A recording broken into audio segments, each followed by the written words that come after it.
हरे कृष्णा। नमो ओम विष्णुपादाय कृष्ण प्रेष्ठाय भूतले श्रीमते भक्ति वेदांत स्वामिनिति नामिने। हरे कृष्णा कृष्ण कृष्ण हरे हरे, हरे राम राम राम हरे हरे। श्रील ऐसी भक्ति वेदांत स्वामी प्रभुपाद की जय। आचार्य महात्मा गांधी जी की जय। भगवद गीता 2020 में आपका स्वागत है।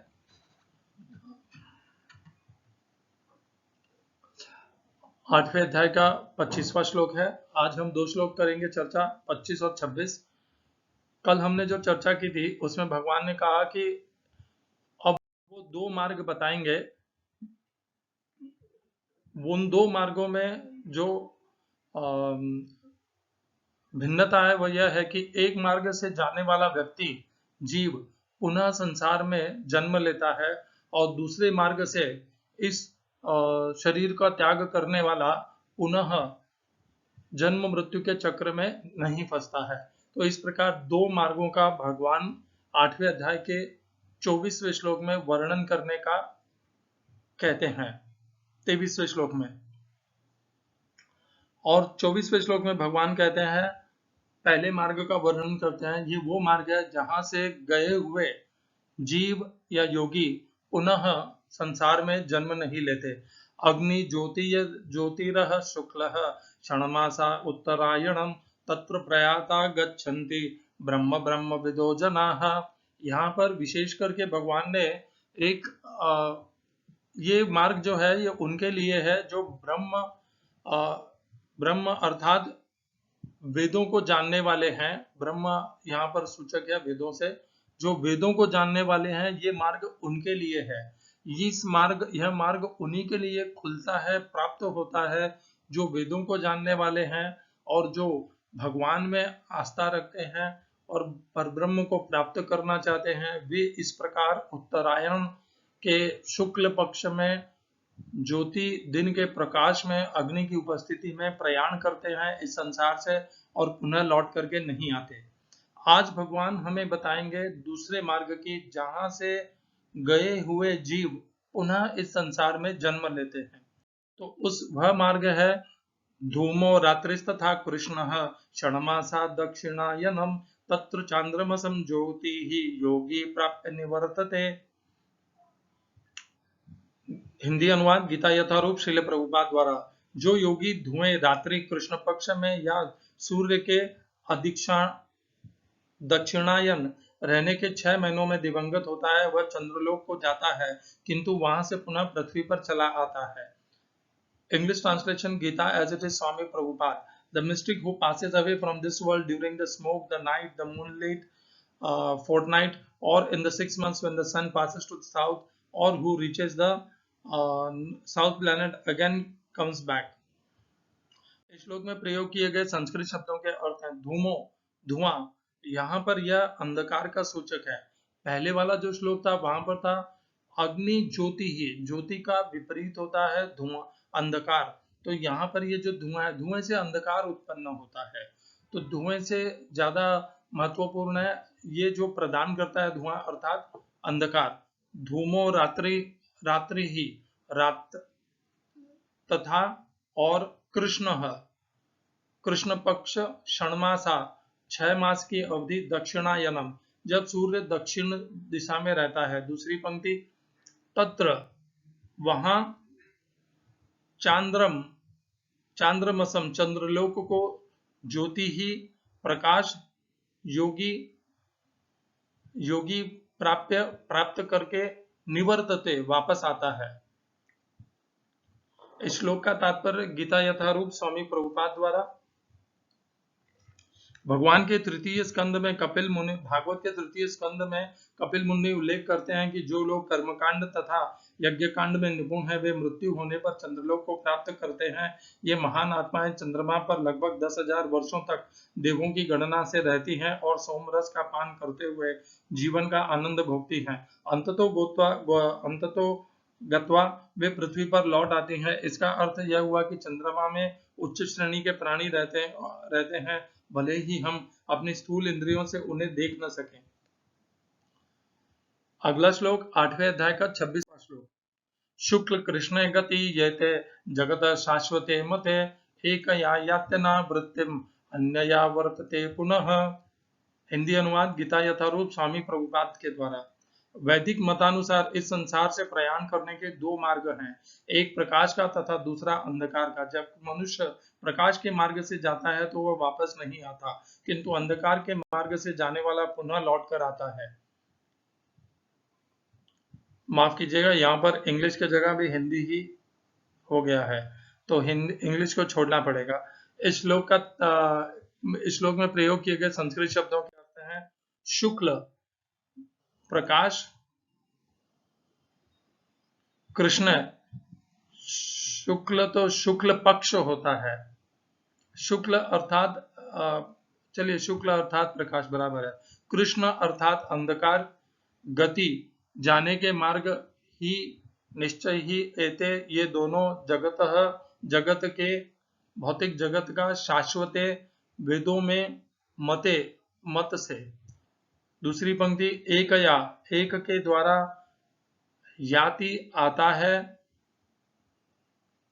अनावृत्तिम न लौटने के लिए, याति आता है नहीं जाता है, अनावृत्तिम न लौटने के लिए, अन्यया अन्य के द्वारा आवर्तते आ जाता है पुनः फिर से। इस श्लोक का तात्पर्य गीता यथारूप स्वामी प्रभुपाद के द्वारा आचार्य बलदेव विद्याभूषण ने छांदोग्य उपनिषद से ऐसा ही विवरण उद्धत किया है, जो अनादिकाल से सकाम कर्मी तथा दार्शनिक चिंतक रहे हैं, वे निरंतर आवागमन करते रहे हैं। वस्तुतः उन्हें परम मोक्ष प्राप्त नहीं होता, क्योंकि वे कृष्ण की शरण में नहीं जाते। ओम अज्ञानतिमिरन्धस्य ज्ञानाञ्जनशलाकया चक्षुरुन्मीलितं येन तस्मै श्री गुरुवे नमः। एकं शास्त्रं देवकीपुत्र गीतम् एको देवो देवकीपुत्र एव एको मंत्रस्तस्य नामानि यानि कर्माप्येकं तस्य देवस्य सेवा। हरे कृष्णा। तो पहला जो श्लोक हम चर्चा करेंगे वह है 8वें अध्याय का 25वां श्लोक। भगवान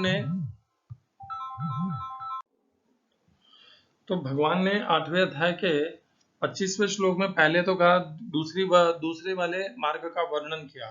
धूमो रात्रिस तथा कृष्ण षण्मासा दक्षिणायनम तत्र चांद्रमसम ज्योति ही योगी प्राप्त निवर्तते। हमारे पास दो ही पर्याय हैं, या तो इस संसार से हम छोड़ करके जाएं तो लौट करके आए, या फिर लौट करके नहीं आए। ये दो ही पर्याय संभव हैं।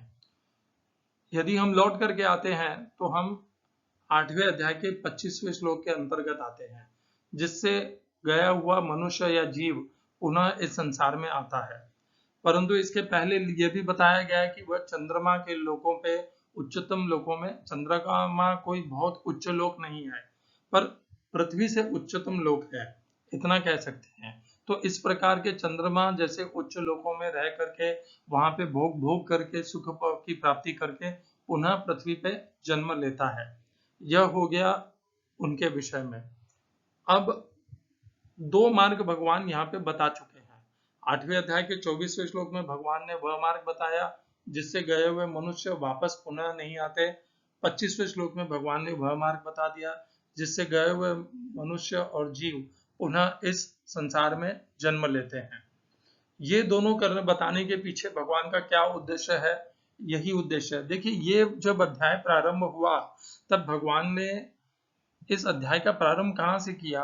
भगवान ने वहीं से प्रारंभ किया। देखिए, भगवान ने सबसे पहले बताया हमें कि अंतकाले च मामेव स्मरण मुक्त्वा कलेवरम यः प्रयाति समद्भावम याति नास्तत्र संशयः।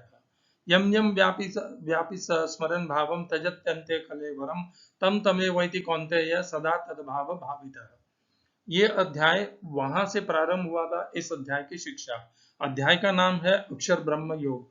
वहां पर भगवान कहते हैं अंतिम क्षणों में जो मुझे स्मरण करता है और उस प्रकार अपना शरीर को त्यागता है वह मुझको प्राप्त होता है। अंतकाले च मामेव स्मरण मुक्त्वा कलेवरम यः प्रयाति समद्भावम याति नास्तत्र संशयः।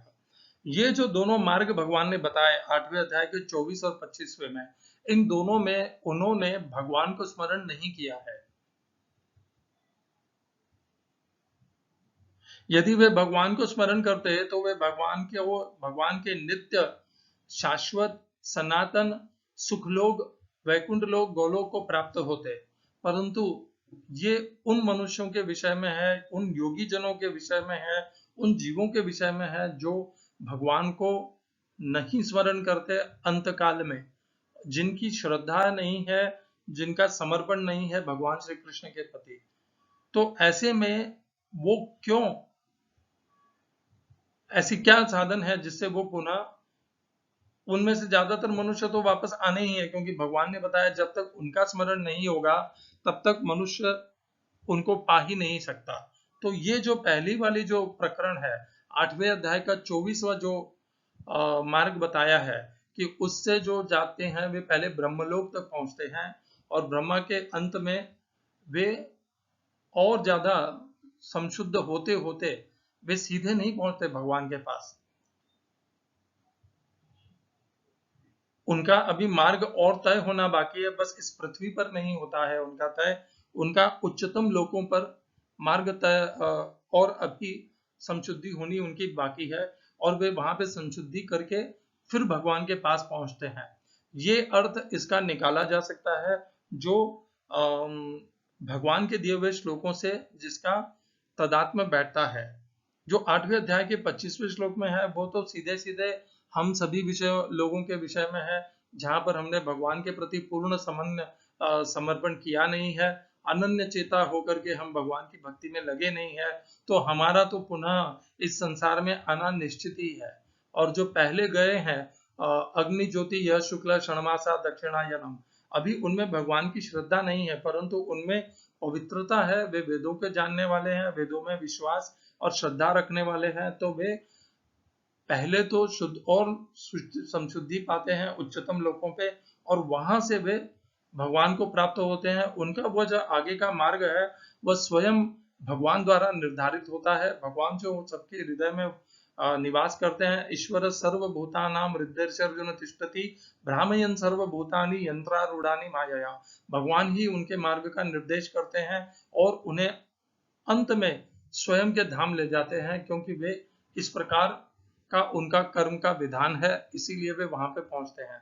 वो मार्ग अत्यंत कम जीवों के लिए उपलब्ध है, क्योंकि उसमें वेदों को जानना, वेदों में विश्वास और परब्रह्म के प्रति आस्था ये सब होती है उसमें, तभी जाके परब्रह्म को वह प्राप्त होता है। वेदों में वह उन विषयों के में प्रति उसका आकर्षण रहता है जहाँ पे भगवान परब्रह्म परमात्मा का वर्णन होता है, उनमें वह वेदों के कर्मकांड में ज्यादा दिलचस्पी नहीं लेता, इसीलिए वह भगवान के परम धाम को, परब्रह्म परमात्मा को प्राप्त होने के योग्य बन जाता है।